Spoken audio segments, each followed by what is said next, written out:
Well, we all knew this was coming. The invasion of Ukraine has occurred, but of course, everything is unfolding so quickly. I'm sure you've all been keeping up with the news. But what should concern us all is that China, of course, is watching this, and China wants Taiwan. And it is different because Taiwan has a treaty with the US, Ukraine doesn't. Ukraine is not part of NATO. And just on balance, there is little I hate more than a bully. Bullies are absolutely the most repulsive people on earth to me. And whether they be countries or leaders, aka Putin, or just individuals, the big kid in the playground, whatever. Bullies are just evil. It is one of the most rotten parts of human nature to bully somebody. However, on balance, there are things to understand about Putin's point of view. And one of them is the comparison to the Cuban Missile Crisis in the early 60s. So the US didn't want those missiles close to its shores, 90 miles away in Cuba. Understandable. But the difference was that those were nuclear missiles. And, the NATO pact, it's just a different deal. But, maybe you just have to kind of think on balance a little bit to understand where Putin is coming from. Although I do not support him, believe me. I support Ukraine. And there are just so many elements to this. And of course, the people hit the hardest are the Russian people. As all these sanctions just come into play and the exclusion of Russia from the SWIFT system, which is basically how international trade happens and how the world exchanges money through the SWIFT platform.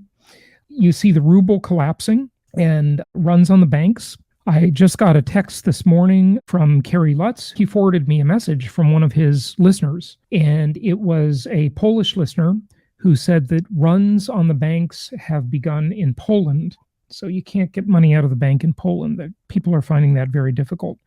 Of course, with the trucker situation in Canada, we saw the absolute dictatorial tyrant Justin Trudeau, just disgusting leader, break the law in a supposedly free and democratic country, seizing bank accounts, and there's just all sorts of absolute craziness.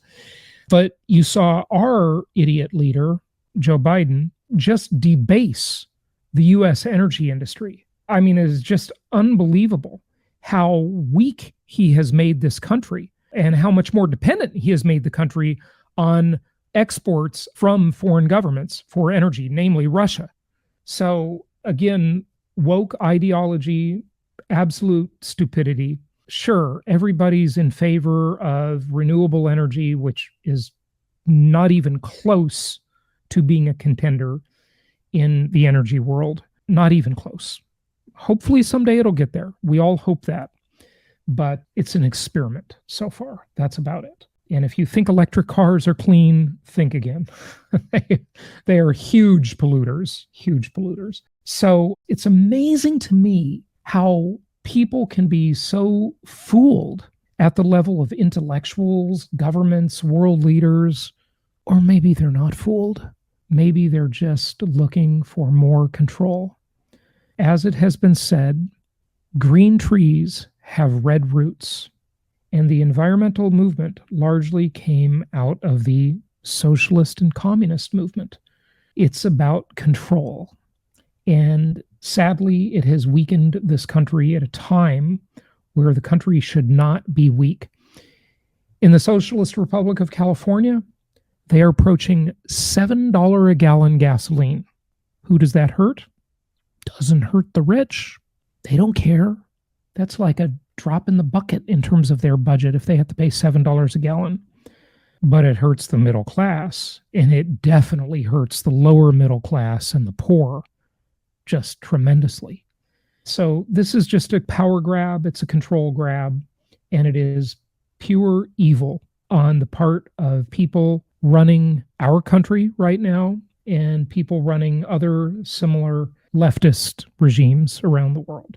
And, I published a post on Fakebook the other day, and I was surprised at how few people reacted to it because it's a post that would normally get a lot of reaction. So obviously it was censored. And it just said, so you can tell your grandkids how World War III started. And I took screenshots of two articles One, did Putin just threaten to use nuclear weapons? Russian leader issues an ominous threat to nations that interfere with invasion.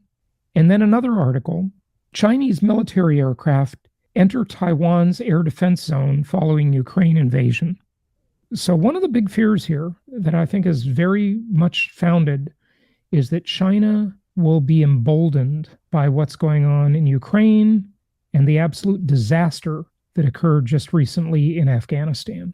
But let's just remember the sacrifice that takes place from mostly half of the population in times of war, and that is the male half.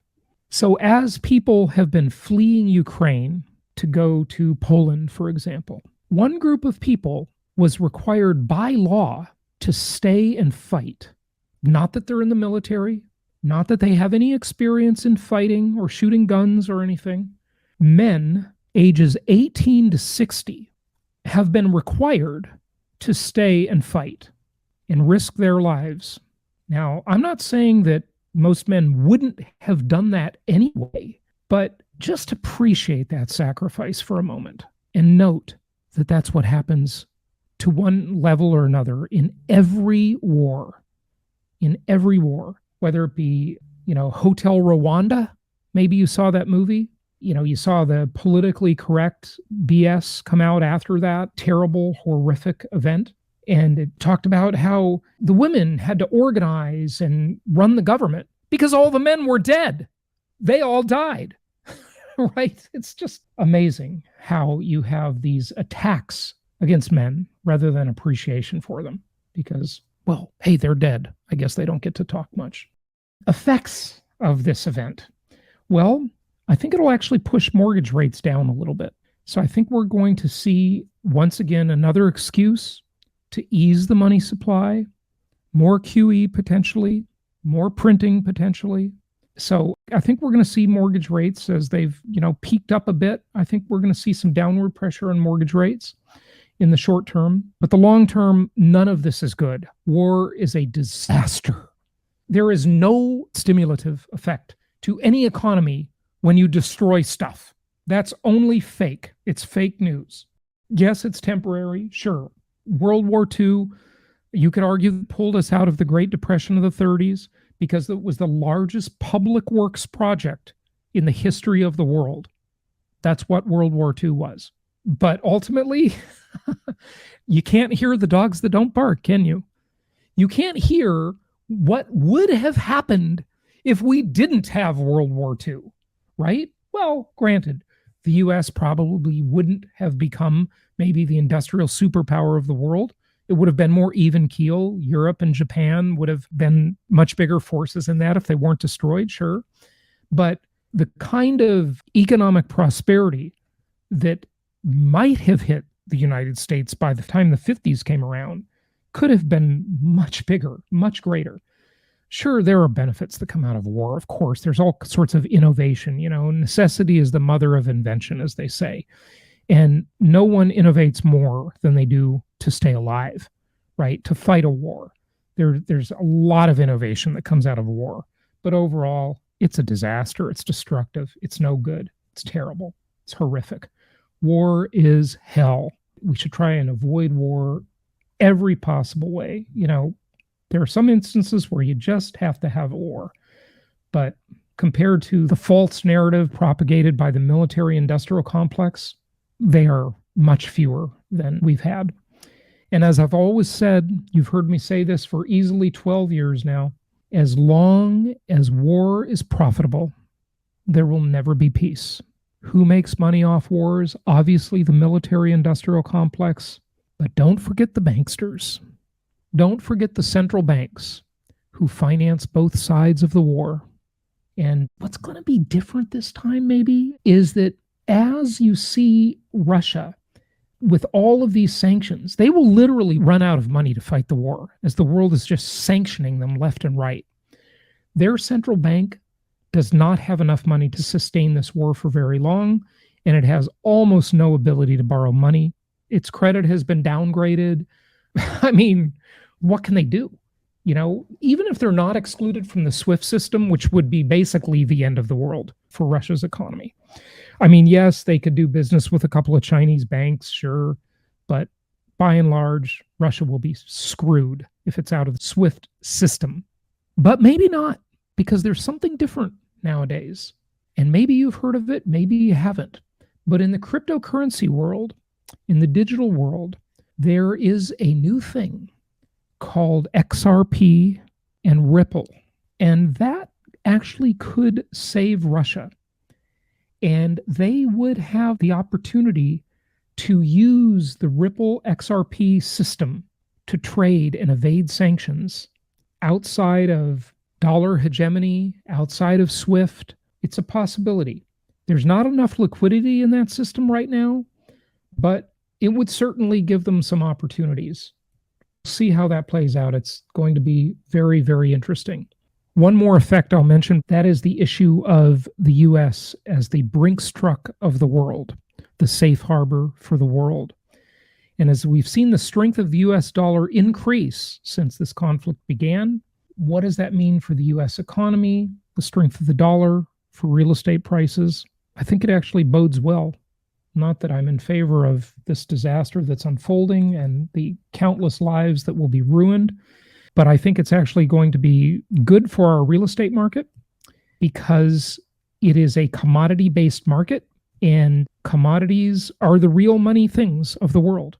So as we see mortgage rates likely to push down a bit, we'll keep our eyes peeled on this. So the U.S. looks like the safe harbor once again for money, for investment.